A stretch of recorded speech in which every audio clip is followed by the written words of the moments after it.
Ministro, ¿cómo le va? Buen día, ¿cómo le va? Bien, la convocatoria tiene que ver con uno de los temas centrales de esta semana. Tiene varios, ha dejado estos últimos días ha dejado varios títulos, pero me gustaría una primera impresión suya sobre lo que representó el acto del día de ayer en Tecnópolis, ver nuevamente juntas las figuras del presidente y la vice allí recordando los 100 años de YPF. A ver, en primer lugar, uno no puede escindirse de la discusión real de lo que importa para los argentinos la presencia de YPF. Un gobierno popular, como el gobierno de Hipólito Yrigoyen, se animó en aquel momento, estamos hablando sin sacarlo de contexto, a poner en valor lo que realmente no podía llegar a pertenecer a los argentinos a tiempo vista, y lo que hizo fue empezar a trabajar con la creación de la empresa. Media sanción en la Cámara de Diputados porque número propio tenía, sin número en la Cámara de Senadores porque la mayoría de las provincias eran conservadoras. Hace que pasó como 3 años para poder conseguir la sanción que no pudo, y lo sacó por decreto. Eligió para ello a un general del ejército salmantiniano e ingeniero con honores en UBA, como el general Mosconi, para llevar adelante esa tarea, y los argentinos empezamos a ver que teníamos oportunidad de tener una empresa propia de hidrocarburos, como lo fue YPF durante tantos años. Y después no se puede escindir de la discusión de la historia, porque de tumbo en tumbo fue generando conflictos hasta casi perderla en algún momento. Hoy empieza a estar otra vez nuevamente en valor, y eso nos hace muy feliz. Bueno, eso festejamos en el día de ayer, y eso motivó la presencia del presidente de la Nación y de Cristina. Y esas cosas que me preguntaban cada tanto, ¿y qué va a pasar con esto? Eso se va a dar solo, sin ningún inconveniente, y se dio. Y no me preocupa absolutamente nada, porque si han tenido diferencias han sido por las formas en que uno tiene que defender los derechos de los trabajadores, de las mujeres, de los pibes, de las mujeres embarazadas, de los viejos, de los jubilados, de las personas con discapacidad, como ha sido siempre el desvelo del peronismo. Y puede ser que se discuta y puede ser que se vuelva a discutir en algún momento. Siempre es por defender los intereses de los que menos tienen. A propósito del contenido de los discursos, me pareció que el de Cristina Fernández apuntó no solamente a reivindicar las políticas de su gobierno, sino también a desentrañar ese discurso engañoso relacionado al tema del endeudamiento. Ese pequeño video que pasó de 1 minuto y pico con Duhovne echándole la culpa de que por qué no se habían endeudado, me pareció que marcó un listón muy alto en relación a el contenido de ese mensaje. Es que todo ese mensaje es un mensaje canalla, porque la realidad es que la Argentina no estaba endeudada, no porque utilizó un término que no lo recuerdo en este momento, pero estrafalario, creo que dijo, sí, que no se podían endeudar porque no nos prestaban. Nos prestaba todo el mundo sin inconveniente, porque la realidad es que siempre que usted analice la deuda, analícela con la reserva, y la relación era impresionante como para que cualquiera nos pudiera prestar, pero el objetivo no era ese. Y si en algún momento fuera la vocación de solicitar préstamos, es por hacer mega obras que nos importan a los argentinos y que no pudiéramos concluir con posibilidades ciertas de financiamiento. La situación era muy cómoda, muy simple, y no solamente no se endeudó el Estado Nacional, sino en las provincias no se endeudaron, al contrario, se desendeudaron con tiempo de gracia y una tasa del 7% anual. El caso de los municipios, el caso del ordenamiento interno, y el caso de cada una de las posibilidades, como las familias y como las empresas, que tampoco se endeudaban más de lo necesario y sin llegar a impactos fenomenales desde el punto de vista internacional. La verdad que quedamos en manos de unos filibusteros que fueron a hacerse un botín y no a prepararse o a trabajar para defender los intereses de un pueblo. Aníbal, hay discusiones que en la República Argentina, entre el modelo de país y el proyecto de colonia, llevan 212 años. Es parte de una batalla inconclusa, pero durante mucho tiempo la derecha, en sus distintas estaciones, es como que guardó prolijamente ante los medios de comunicación, ante la opinión pública, ciertos deseos inconfesables. cuando uno lo escucha a Rosenkrantz, con un alto grado de insensibilidad, casi mostrándose incompatible con el sistema democrático, atacando directamente las fibras más íntimas del peronismo en la República Argentina, casi como que ese deseo inconfesable lo pone arriba de la superficie, cree que enamora a través de ese mensaje y arranca un formato nuevo de una discusión vieja. ¿Qué le generó a esta altura del partido no toparse con lo que piensan, porque ya lo sabe hace mucho tiempo, pero sí el hecho de plantearlo como lo planteó? Asco. Bien. Es muy difícil salir de otra manera. Usted dio en el clavo. Es incompatible la presencia de un señor que piensa de semejante manera con los intereses de los argentinos. Siempre va a ser así.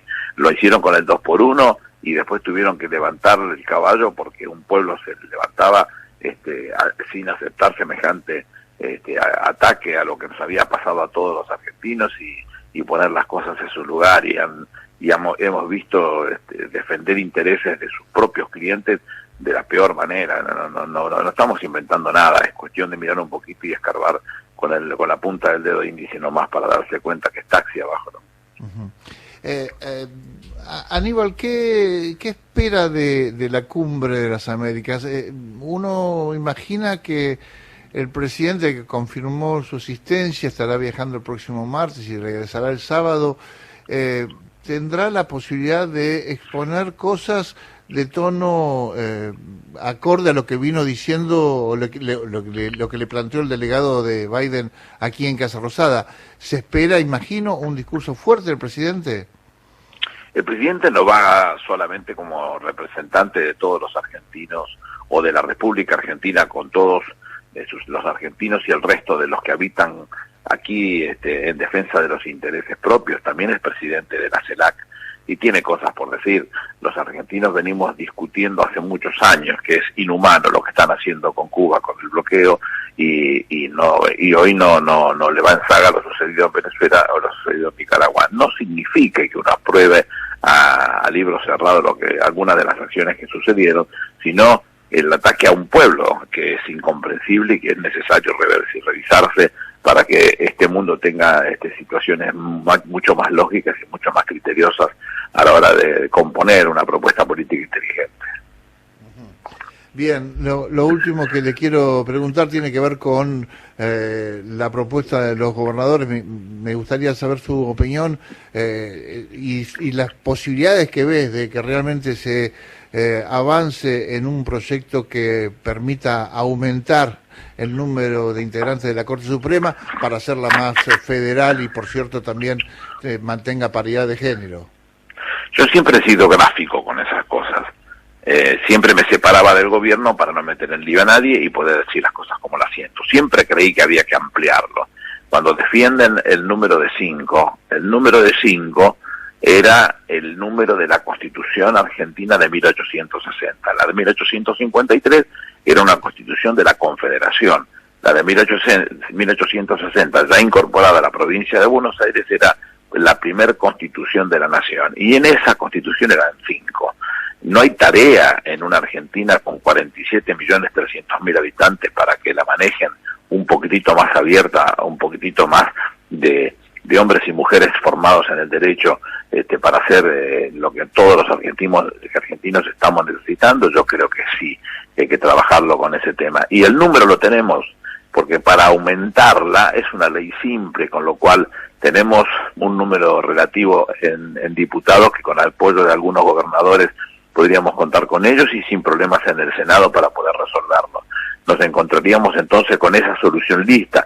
Lo que no tenemos el número, porque lo dice el artículo 99, inciso cuarto, es en cuanto a la elección de los titulares de esos lugares de ministros de la Corte para ocuparlos, que podamos tener los 2 tercios que nos implica o que nos indica o que nos requiere ese artículo 99, inciso cuarto. Habrá que trabajar con ellos hasta encontrar el formato. Estoy convencido que se puede hacer y bueno, preparémonos para ello. Para el futuro inmediato, hay algunas cosas que no se pueden resolver ni por ley ni por decreto, como el hecho de instalar una épica, una mística, volver a juntar a compañeros y compañeras en la calle en función de la defensa de derechos históricos, del pasado del campo nacional y popular, del propio peronismo. ¿Por dónde comenzar a restablecer ese tejido que es tan necesario para un sector que entiende que su pronunciamiento siempre tiene que estar en la calle y salir a la calle implica salir por algo, con un objetivo, con esa mística y con esa épica que siempre tuvo el campo nacional y popular? ¿Por dónde entiende usted que puede empezar a restablecerse para salir a gritar lo que hay que gritar? Creo que nadie está privado de poder hacer exactamente eso.